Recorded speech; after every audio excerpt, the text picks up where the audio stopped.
Ant-Man and the Wasp is directed by Peyton Reed and it stars Paul Rudd, Evangeline Lilly, Michael Douglas, Laurence Fishbone, Hannah John Kamen, Michelle Pfeiffer, and many others. It feels so good to finally say that as a person from Europe. I've waited a month, I've avoided all the spoilers, but welcome everyone to my review for Ant-Man and the Wasp. Still absolutely spoiler-free for those in Europe, and particularly in Portugal. I know you guys are still waiting. And in Ant-Man and the Wasp, we catch Scott Lang at the tail end of his 2-year house arrest sentence after his partake in the events of Civil War. Something happens to him due to his travels into the quantum realm in the last Ant-Man movie, and so now he reteams up with Hank Pym and Hope Van Dyne to try and rescue Janet from the quantum realm. It just so happens that someone else is after the quantum realm technology and wants to take the energy that still keeps Janet alive. I was really looking forward to this film, not only because I like the original film,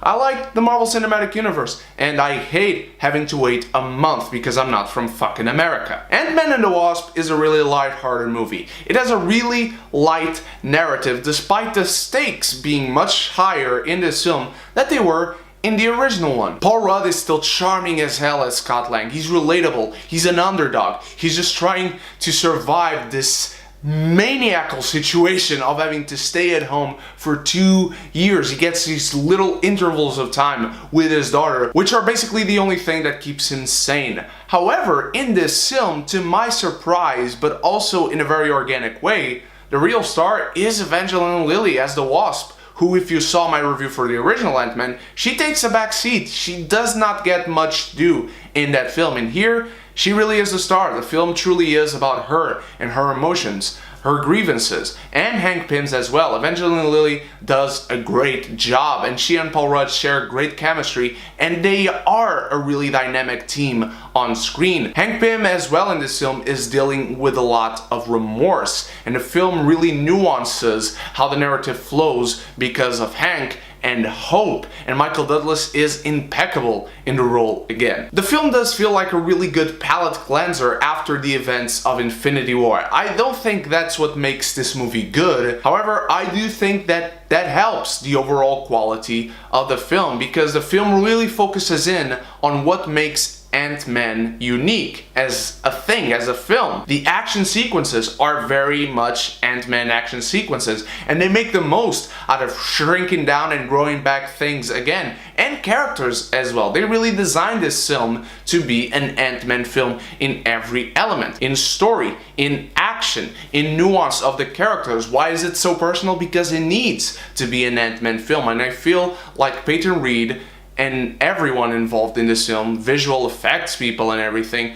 really focusing on that, and they made the most out of it. However, in a year where the Marvel Cinematic Universe has kind of corrected its bigger weaknesses so far, which are its villains, Ant-Man and the Wasp seems to go back a little on it. Walton Goggins is in this film playing a villain whose name I can't even fathom to remember, and he's just a guy in a suit who wants technology. He did not need to be in the movie whatsoever. I mean, he only needs to be there because there is a car chase scene in which Ant-Man and the Wasp kick the hell out of his goons' ass. If those were only FBI agents, you would kind of feel sorry for the FBI agents because they were only doing their jobs. And Hannah John Kamen as Ghost.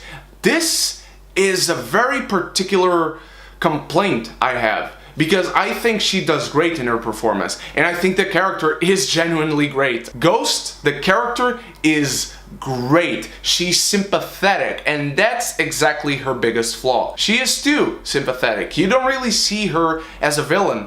In fact, you don't really see her as a true opposition to Ant-Man and the Wasp. You see her more as a nuisance. She's too compelling of a character for you to be against her at any moment. I wish I could talk about Michelle Pfeiffer's Janet a little bit more, but everything about her involves spoilers. I will say I do wish like they had dove into the quantum realm more. I feel like most of the second act and into the third act of the film, all of that could have happened in the quantum realm, and I don't feel like they took advantage of that. But Ant-Man and the Wasp is still just as charming and funny as the first one. It is a lighter narrative, but you actually do need it. It does help the movie on the overall spectrum of things. I do think all the performances are great. I do think all the characters get their time to shine, fortunately, and do stick around for the first post-credit scene, not the very last one. You can leave the theater, but you do need to watch the first one, which is really, really good. I'm going to give Ant-Man and the Wasp a martini. It is a light, funny, good time